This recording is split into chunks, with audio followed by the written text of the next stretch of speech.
जय हिंद साथियों, नमस्कार। आप सभी साथियों का एक बार पुनः आपके अपने यूट्यूब चैनल में स्वागत है। द 10 मिनट में आप सभी लोगों का एक बार पुनः स्वागत है। आज हम लोग पॉलिटी का प्रश्नोत्तरी लेकर के आए हैं, जिसमें मूल अधिकार और कुछ फंडामेंटल ड्यूटीज और कुछ डीपीएसपी से जुड़े हुए क्वेश्चन है, कुछ नागरिकता से हैं, कुछ इससे पहले का है।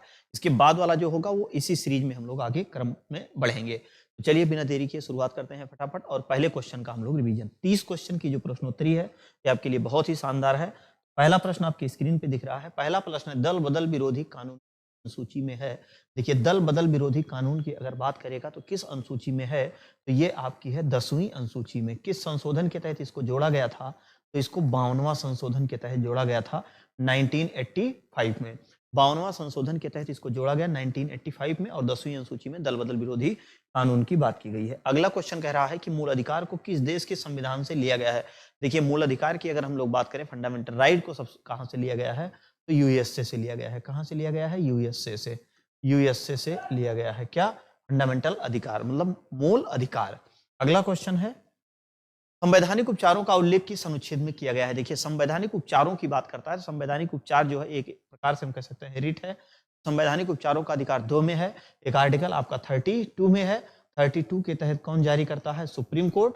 और 226 के तहत कौन जारी करता है?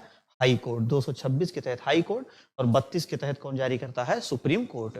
कितने प्रकार की रिट? तो 5 प्रकार की रिट जारी की जा सकती है। संविधान लागू के समय मूल अधिकारों की संख्या कितनी थी? तो भैया 7 थी। आज वर्तमान समय में कितनी है? 6 है।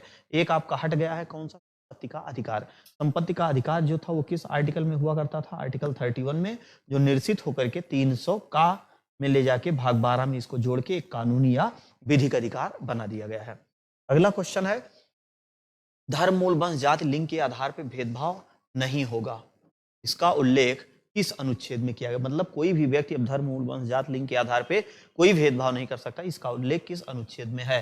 तो अनुच्छेद 15 में। अनुच्छेद 15 में ये कहा गया है, कुआं हो गया, सार्वजनिक स्थल हो गया, कोई पूजा गृह हो गया, तो वहां पर अब सभी व्यक्तियों को बैठने का होटल हो गया। अब यहाँ पर कोई भेदभाव नहीं किया जाएगा। अगला क्वेश्चन है, निम्न में से कौन सा मूल अधिकार आपात के दौरान निलंबित नहीं हो सकता है? आपात के दौरान कौन सा निलंबित नहीं हो सकता है? तो 20 और 21। दो ऐसे मूल अधिकार हैं जो आपात के दौरान निलंबित नहीं होंगे। अनुच्छेद 20 दोष सिद्धि के संबंध में संरक्षण की बात करता है, और आपका अनुच्छेद 21 प्राण एवं दैहिक स्वतंत्रता। ये दोनों ऐसे आर्टिकल हैं जो आपातकाल के दौरान निलंबित नहीं किए जाते हैं। अगला क्वेश्चन है कि भारत में नागरिकता किस आधार पर नहीं प्राप्त की जा सकती है। देखिए, जन्म के आधार पर प्राप्त की जा सकती है, वंश के आधार पर, भूभाग अर्जित होने पर, लेकिन बैंक में धन जमा करके नागरिकता नहीं प्राप्त की जा सकती है। ये कोई प्रावधान भारतीय संविधान में नहीं है। अगला है कि निर्वाचन का उल्लेख संविधान के किस भाग में है। अगर हम लोग बात करें निर्वाचन का उल्लेख, तो निर्वाचन का उल्लेख किसमें है? तो भाग 15 में है। भाग 15 में इसका उल्लेख है। निर्वाचन मतलब इलेक्शन कमीशन की बात की गई है। निर्वाचन आयोग या निर्वाचन का उल्लेख आपका इसमें है, तो आपका हो जाएगा 15 हो जाएगा। 224 से ये लगभग 324 से लेकर के और 329 तक इसका उल्लेख किया गया है। अगला क्वेश्चन है कि संविधान संशोधन का उल्लेख किस अनुच्छेद में मिलता है? तो 368 संविधान संशोधन का उल्लेख की अगर हम लोग बात करें तो ये किस में है? आपका भाग 20 में। और ये लिया कहां से गया है? तो ये लिया गया है दक्षिण अफ्रीका से। साउथ अफ्रीका से इसको क्या किया गया है? लिया गया है। क्या लिया गया है? तो आपका संविधान संशोधन अब तक कुल कितने हो चुके हैं? तो 105। 105वां सबसे नवीनतम है, और प्राचीनतम की बात करें तो आपका पहला हो जाएगा।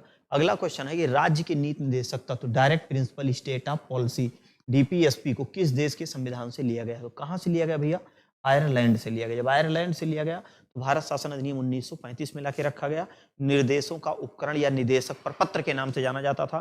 जब इसको मूल अधिकार में लाके रखा गया तब फिर वहां इसका नाम बदलकर डीपीएसपी मतलब राज्य के नीति निर्देशक तत्व की बात कर रहा है, और इसका उल्लेख अनुच्छेद 36 से लेके 51 तक किया गया है। अगला क्वेश्चन कह रहा है कि भारत में पंचवर्षीय योजना मतलब 5 ईयर प्लान किस देश के संविधान से लाया गया है? तो भैया कहां से लाया गया? सोवियत संघ या रूस।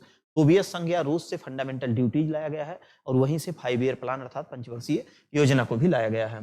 अगला क्वेश्चन है कि निम्न में से कौन सा मौलिक अधिकार केवल अल्पसंख्यकों के हितों से संरक्षण प्रदान करता है? केवल अल्पसंख्यक की बात कर रहा है। अल्पसंख्यक का कोई जाति धर्म नहीं होता है, जिनकी संख्या कम होती है उनको वहां पर अल्पसंख्यक कहा जाता है।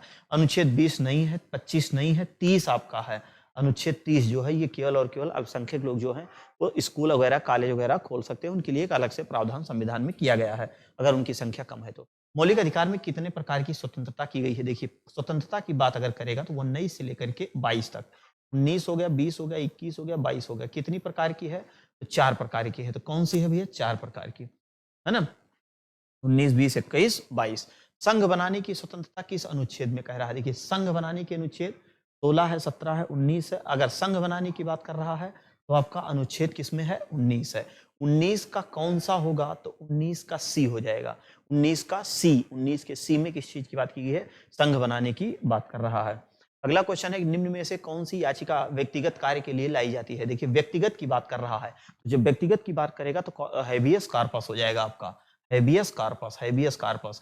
फंडमस का मतलब परमादेश, और अधिकार परीक्षा का मतलब कोवारंट, प्रतिषेध मतलब परविशन मतलब रोकना किसी चीज को, प्रतिषेध। तो यहाँ पर कौन सा आंसर हो जाएगा? बंदी प्रत्यक्षीकरण। कोई भी बंदी को अगर पुलिस ने गिरफ्तार किया 24 घंटे के अंदर उसको, मतलब ये व्यक्तिगत की बात कर रहा है, मजिस्ट्रेट के सामने पेश करें। निम्न में से किस अनुच्छेद के तहत सैनिक कानून या मार्शल लॉ की बात की गई है? तो आर्टिकल 34, अनुच्छेद 34 में मार्शल लॉ या सैनिक कानून लागू रहेगा, तो वहां पर जो है राज्य का कोई कानून काम नहीं करेगा।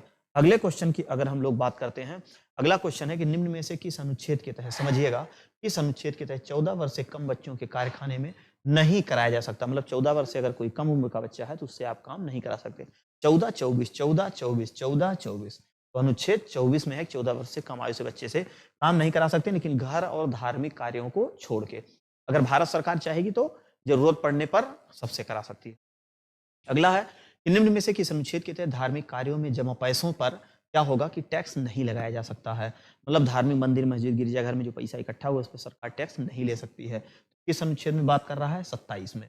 25 में व्यक्तिगत है, इसमें सामूहिक धर्म है, और 28 में किसी विशेष धर्म की शिक्षा नहीं दी जाएगी, और 27 में कह रहा है कि टैक्स मतलब सरकारी मतलब जो भी धार्मिक जो भी है केंद्र, वहां पर जो पैसा इकट्ठा हुआ है उससे सरकार कोई टैक्स नहीं ले सकती। अगला क्वेश्चन है विधि के समक्ष समता। ये देखिए समता है, ये क्षमता नहीं है, विधि के समक्ष समता। तो विधि के समक्ष समता का उल्लेख किस अनुच्छेद में मिलता है? अनुच्छेद 14। अनुच्छेद 14 विधि के समक्ष सभी व्यक्तियों को एक समान न्याय कानून की व्यवस्था करता है। वहां पर अलग अलग कोई भेदभाव नहीं होगा, चाहे कोई अमीर हो चाहे कोई गरीब हो। अगला क्वेश्चन कह रहा है निम्न में से किस अनुच्छेद के तहत भारत में पुरस्कार वितरण की बात कर रहा है? देखिए पुरस्कार वितरण की अगर बात करेगा तो अनुच्छेद आपका 18 ही हो जाएगा।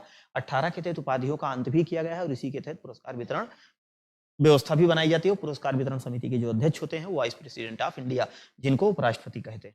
अगला है कि मूलाधिकार का उल्लेख संविधान के किस भाग में मिलता है? किस भाग में मिलता है? तो भैया भाग 3 में मिलता है। कितने आर्टिकल से लेके कितने आर्टिकल तक? तो 12 से लेकर के 35 तक इसका उल्लेख मिलता है। अगला क्वेश्चन है कि निम्न में से किस अनुच्छेद के तहत किसी व्यक्ति की जबरदस्ती कार्य नहीं कराया जा सकता? मतलब किसी व्यक्ति से आप कोई जबरदस्ती कार्य नहीं करा सकते, और ना ही किसी व्यक्ति को खरीदा और बेचा जा सकता है। तो इसमें आपका कौन सा आर्टिकल हो जाएगा? आर्टिकल 23 हो जाएगा।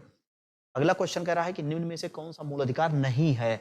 कौन सा मूल अधिकार नहीं? समता का अधिकार है, संपत्ति का अधिकार है। अब ये कानूनी अधिकार हो गया, ये मूल अधिकार नहीं, अब ये भैया कानूनी अधिकार हो गया।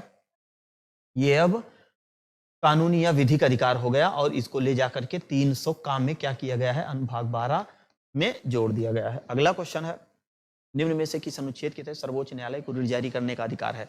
रिट जारी करने का सर्वोच्च न्यायालय को किसके तहत है? तो 32 के तहत, और हाई कोर्ट जो है वो 26 के तहत। दोनों लोग 5 प्रकार से रिट जारी कर सकते हैं। अगला क्वेश्चन निम्न में से कौन सी रिट न्यायालय द्वारा ही जारी की जा सकती है? अच्छा, न्यायालय के द्वारा ही जारी की जा सकती है। देखिए बंदी प्रत्यक्षीकरण ये सभी के लिए है, परमादेश सभी के लिए है, अधिकार परीक्षा और प्रतिषेध। प्रतिषेध का मतलब होता है बड़ा न्यायालय छोटे न्यायालय को रोकता है कि तुम्हारे अधिकार क्षेत्र से जो मामला बाहर होगा उस पर तुम कोई निर्णय मत लेना। तो ये कहने का मतलब है न्यायालय न्यायालय दो ऐसा, एक प्रतिषेध है और एक उत्प्रेरण, एक उत्प्रेषण और एक प्रतिषेध। ये दोनों रिट जो है केवल और केवल न्यायालय जारी करता है। अगला क्वेश्चन है भारतीय संविधान में मूल अधिकारों का उल्लेख माना गया है, कहां से माना गया है? 5 से 11 नहीं, 12 से 30 नहीं, 12 से लेके 35 तक। 12 से लेके 35 तक किस चीज की बात करता है? फंडामेंटल राइट, मूल अधिकार की बात करता है। अगला है संपत्ति के अधिकार को किस संशोधन के तहत कानूनी या विधिक अधिकार बनाया गया है? भैया 42वां संविधान संशोधन। 42वां संविधान संशोधन नहीं भाई, 44वां संशोधन। ये आपका 44वां संविधान संशोधन कब हो जाए? 1978 के तहत। अगला क्वेश्चन है भाषाई आधार पर गठित होने वाला भारत का पहला राज्य कौन सा है? पहला राज्य कौन सा भैया? आंध्र प्रदेश। श्री रामल्लू साहब जब अनशन किए थे और अनशन के कारण उनका देहावसान हो गया, मृत्यु हो गई, उसी के बाद भाषाई आधार पर गठित होने वाला पहला राज्य कौन सा था? आंध्र प्रदेश। 1956 में उसी समय राज्य पुनर्गठन आयोग भी बनाया गया था। अगला क्वेश्चन है, निम्न में से कौन सा मौलिक अधिकार आपातकाल के दौरान निलंबित नहीं किया जा सकता है? देखिए 20, अच्छा 20 नहीं है यहाँ, तो यहाँ आपका 21 हो जाएगा। दो ही आर्टिकल ऐसे हैं, एक 20 है और 21 जो आपातकाल के दौरान निलंबित नहीं होते हैं। अंतिम क्वेश्चन आज का है इस टॉपिक का, निम्न में से कौन से अनुच्छेद मूल अधिकार से हटा दिया गया है? मतलब कौन सा ऐसा इसमें है जो मूल अधिकार की श्रेणी से हटा दिया गया है? देखिए सब में है, अब 19 19 19, तो ये थोड़ा सा ब्लंडर मिस्टेक हो गया है। इसमें हम लोग ए मान लेते हैं, इसमें हम लोग डी मान लेते हैं, इसमें हम लोग एफ मान लेते हैं और इसमें हम लोग जो है जी मान लेते हैं। तो इसमें जो है ए हटा कौन दिया गया है? 19 का एफ, संपत्ति का अधिकार। ये आपका संपत्ति का अधिकार क्या कर दिया गया है? हटा दिया गया है। हमने आपको बताया है कि अनुच्छेद ए में क्या है? वाक्य एवं अभिव्यक्ति की स्वतंत्रता। ए में वाक्य एवं अभिव्यक्ति की स्वतंत्रता। बी मतलब बैठने की स्वतंत्रता, बैठ करके आप जो है भी धरना वगैरह दे सकते हो बैठ करके। सी मतलब हमने आपको बताया है, सी मतलब संघ बना सकते हो। और डी मतलब चारों दिशाओं में आप घूम सकते हो। और ई मतलब आप स्थिर रह सकते हो, स्थिर। और एफ मतलब फराड, इसको कैंसिल कर दिया गया है। और जी मतलब हमने आपको ट्रिक बताया है, जी मतलब जीविका, व्यापार करने का अधिकार। तो इस प्रकार से 30 सवाल हम लोगों के बहुत शानदार तरीके से यहाँ हो गए। अब हम लोग इसके आगे जो नुति लेकर के आएंगे उसमें मौलिक कर्तव्य होगा और आपका राज्य के नीति निर्देशक तत्व होंगे और राष्ट्रपति होंगे। मिलते हैं नेक्स्ट क्लास में, तब तक के लिए जय हिंद, वंदे मातरम।